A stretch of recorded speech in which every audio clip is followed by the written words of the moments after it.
اعوذ باللہ من الشیطان الرجیم، بسم اللہ الرحمن الرحیم۔ اچھا، یہ ایک کنفیوژن جو اکثر کا دماغوں میں رہتا ہے، جس کی وجہ سے کئی مسئلے بھی اٹھتے ہیں، آرگومنٹس بھی اٹھتے ہیں، تو وہ میں نے کہا کلیئر کر دوں۔ کئی لوگوں نے کچھ کمنٹس بھی آ جاتے ہیں، تو وہ بھی میں نے کہا اسی میں کور ہو جائے گا۔ تو ایک ورڈ ہے جس کو ہم اکثر اوقات کنفیوز کرتے ہیں، نالج کو اور وزڈم کو۔ علم یعنی کہ نالج علم ہے، تو علم یہ نالج کی کیا ڈیفینیشن ہے؟ یعنی کہ ایک نالج کہتے ہیں the act of knowing some thing, یعنی کہ آپ کسی چیز کو کچھ جانتے ہیں، آپ کے پاس کوئی معلومات ہیں، آپ کے پاس کوئی ڈیٹا ہے، آپ کے پاس کوئی ہسٹری، آپ نے کچھ یاد کی، نالج ہے۔ ہاں مجھے پتا ہے پاکستان کے 4 صوبے ہیں، ٹھیک ہے جی۔ مجھے پتا ہے کھانے کی جگہ وہ ہے، یو ہیو اے نالج۔ ہاں مجھے پتا ہے گاڑی کے 4 ٹائر ہیں، گاڑی کے اندر انجن ہوتا ہے، اس کو ایسے سٹارٹ کرتے ہیں، نالج ہے آپ کے پاس۔ تو میرا خیال ہے کہ یہی مسئلہ پڑا کہ ہم سب سمجھتے رہے کہ بس نالج، تو یہ پوری میجورٹی لوگ ہیں بس نالج سیکنگ کے اوپر لگے ہیں، اور اسی بھی ہم ڈیبیٹ کر رہے ہوتے ہیں۔ ہاں یعنی کہ جو شخص کسی چیز کے بارے میں جانتا ہے وہ یہ سمجھتا ہے کہ میں نے حق ادا کر دیا، میں عقل کل بن گیا۔ تو یہ تھوڑا سا مسئلہ آ جاتا ہے، کیونکہ زندگی صرف جاننے کا نام نہیں ہے۔ تو اسی سے ہٹ کے دوسرا ورڈ جو قرآن پاک میں استعمال ہوا ہے وہ حکمت کا، جس کو انگریزی میں آپ وزڈم کہتے ہیں۔ یہ جو حکمت ہے یہ کچھ اور چیز ہے، اور جو اس کے پہلو ہیں وہ بنیادی طور پہ سمجھ لیں اس کے انگریڈینٹس جو ہیں وہ 3 ہیں، جس میں سے نالج ایک انگریڈینٹ ہے۔ کہتے ہیں کہ ability to make a good decision، ایک ایسی صلاحیت جو آپ کو اچھا فیصلہ کروائے آپ سے، using your knowledge، یعنی کہ اپنے علم، اپنے تجربے اور اپنی انٹیوٹیو انڈرسٹینڈنگ، اب اردو میں انٹیوٹیو وجدانی یا الہامی انڈرسٹینڈنگ، یعنی کہ ایسی ایبلٹی جو آپ سے زندگی میں اچھے فیصلے کروائے، اور اس کے اندر کیا شامل ہے؟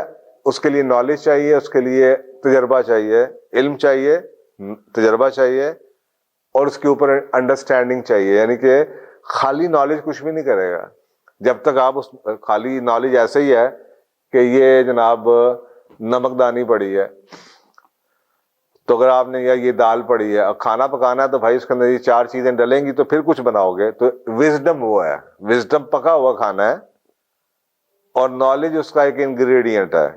خالی نالج کچھ نہیں کرے گا، اور یہیں سے ایشوز آتا ہے کہ ہم اپنے نالج کو، آپ سے فیصلے نہیں ہو پا رہے، لوگ غلط فیصلے کر رہے ہیں، صبح سے شام تک غلط فیصلے کر رہے ہیں، میں آنکھوں کے سامنے میرے دیکھ رہا ہوتا ہوں یہ کیا کر رہے ہیں۔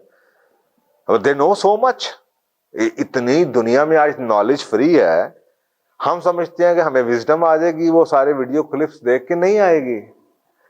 کتابیں بہت ہیں، نیٹ کے اوپر بہت کچھ پڑا ہوا ہے، یہ صرف نالج ہے، اس نالج سے کچھ بھی نہیں ہونا۔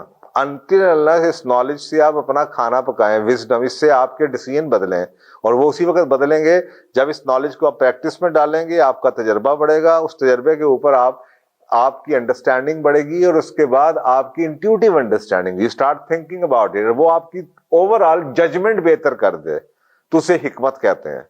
اور اس کے اوپر قرآن پاک میں سورۃ البقرہ کی آیت 269 ہے، یوت الحکمت من یشاء یوت الحکمت فقد اوتی خیرا کثیرا، جس کو چاہتا ہے اللہ سبحانہ تعالیٰ اس کو سمجھ، اسے حکمت دیتا ہے، اور جسے حکمت مل گئی اسے بہت ہی بڑا خیرن کثیرہ، اسے بہت ہی بڑا خیر مل گیا، بہت ہی بڑا خیر، بھلائی مل گئی۔ وما یذکر الا اولو الالباب، لیکن یہ بات سمجھ انہی کو، نصیحت وہی قبول کرتے ہیں جو ہوش مند لوگ ہیں۔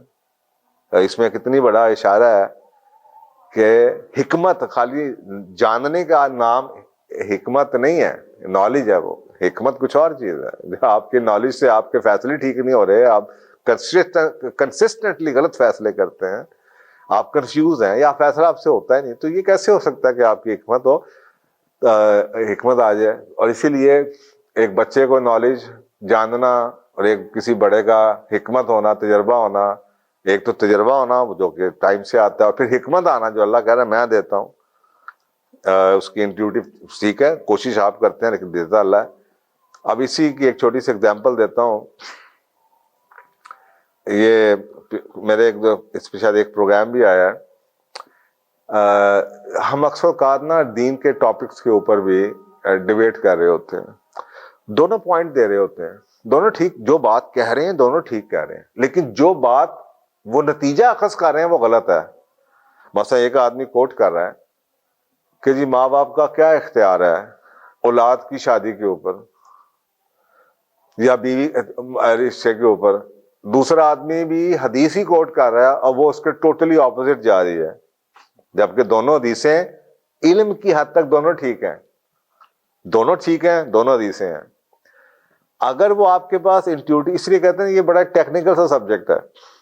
آپ کو حدیث سناتا ہوں جو کہ ابو داؤد کی حدیث بھی ہے, ترمذی شریف میں بھی ہے, احمد میں بھی ہے, اور حضرت عمر فاروق سے. وہ حضرت عمر فاروق کے بارے میں کسی جگہ کوٹ بھی ہوا تھا کہ حضرت عمر فاروق کے پاس کوئی شخص گیا کہ جی اس کی بیوی بڑی لڑاکی ہے, لڑتی ہے, تو آپ نے کہا صبر کرو صبر کرو صبر کرو. ٹھیک ہے, ایک یہ اب حضرت عمر فاروق کی ایک اور سن لیجئے واقعہ. حضرت عمر فاروق کا بیٹا ابن عمر, وہ ایک ایسی خاتون سے ان کی شادی ہوئی تھی جن سے ان کو شدید محبت تھی. اور یہ جو میں نے ریفرنس دیا ابو داؤد ترمذی شریف کی اور امام احمد کی یہ حدیث کی کتاب میں, تو اس کو اپنے یعنی کہ ابن عمر رضی اللہ تعالیٰ عنہ کے بیٹے کو اپنی بیوی سے سخت محبت تھی, جبکہ حضرت عمر کو فاروق کو وہ بیوی پسند نہیں تھی اس کی.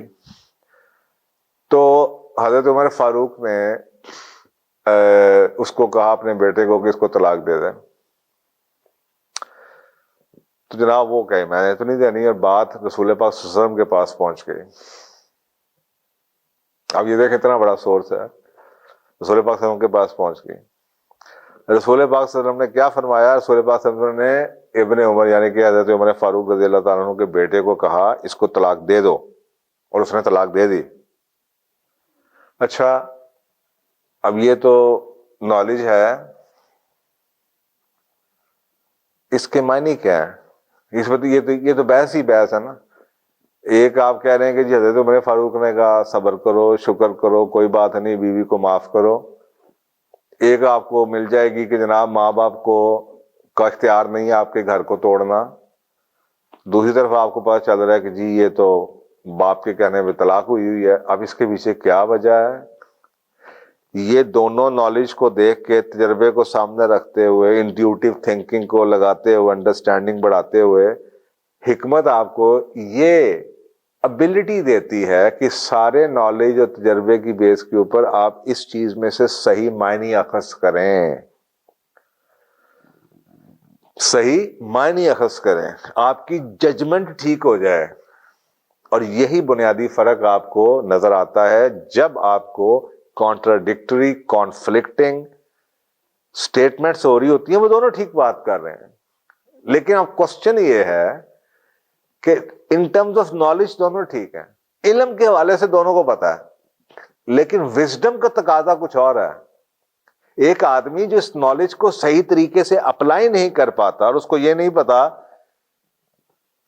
کہ طلاق کس طریقے سے اور ماں باپ کیا کروا سکتے ہیں اور کس وجہ سے کروا سکتے ہیں اور کیسے کروا سکتے ہیں اور کیا نہیں کروا سکتے, اگر اس کو ان باتوں کا نہیں پتا تو یہ تو سارے غلط فیصلے ہوں گے, چاہے اس شخص کے پاس نالج صحیح موجود تھا. اور یہی پرابلم ہے آج کی نئی یہ جو فری اکانومی ہے, نالج اکانومی جسے آپ کہتے ہیں. ہر چیز فری ہے, نالج فری ہے, ہر ایک کے پاس ہر چیز ہے, لیکن وزڈم نہیں ہے ہر ایک کے پاس. وزڈم اسی کے پاس ہے جو اس نالج کو پکڑ کے صحیح کھانا پکا سکتا. تو میرا خیال ہے کہ جب آپ کسی چیز کو کمنٹ دیتے ہیں تو سوچ لیا کریں, کسی بات کو سوچا کریں, سمجھا کریں. تو ایک ایک چیز کو میں دیکھتا رہتا ہوں, کوئی عمران خان نے کچھ کہہ دیا اس کے نیچے کمنٹ دے دیا, دوسرے نے اس کا کمنٹ دے دیا, تیسرے نے اس کا, بات کہاں سے کہاں نکل گئی. بیچارے خان صاحب کو خود بھی نہیں پتا ہوگا میں نے تو یہ کہا ہی نہیں. تو بھائی سوچ تو لو بات کو, حوالہ جات دیے جا رہے ہیں، اور حوالہ جات کچھ تو خیر اپنے وہ لوگ جو اپنی دنیاوی حوالے دے رہے ہوتے ہیں، اپنی ایکسپیرینس، وہ تو میں ان کو تو ویلیو نہیں کرتا، لیکن چلیں جو دین کو بھی کوٹ کر رہے ہوتے ہیں ان کے بارے میں بھی میرا یہی ہے کہ بھائی دین کے تم بھی صحیح کہہ رہے ہو، تم بھی صحیح کہہ رہے ہو، لیکن یہ دونوں چیزوں میں سے اس پرٹیکولر ایشو کے اندر، اس پرٹیکولر کیس کے اندر، اس پرٹیکولر واقعے کے اوپر، اس پرٹیکولر ٹائم کے اوپر اس کی آپ کی ججمنٹ کیا ہے اور ٹھیک فیصلہ کیا ہوگا، یہ لگانا یہ حکمت والوں کا کام ہے۔ آئی ہوپ کہ آپ کو یہ سمجھ آ جائے کہ جاننا کافی نہیں ہے، جاننا پہلا قدم ضرور ہے آپ کی الٹیمیٹ آپ کو حکمت آ جائے، اس کی کوشش اللہ تعالیٰ اگر آپ کریں تو اللہ تعالیٰ آپ کو اس کا ریوارڈ دے دیں۔ جزاک اللہ۔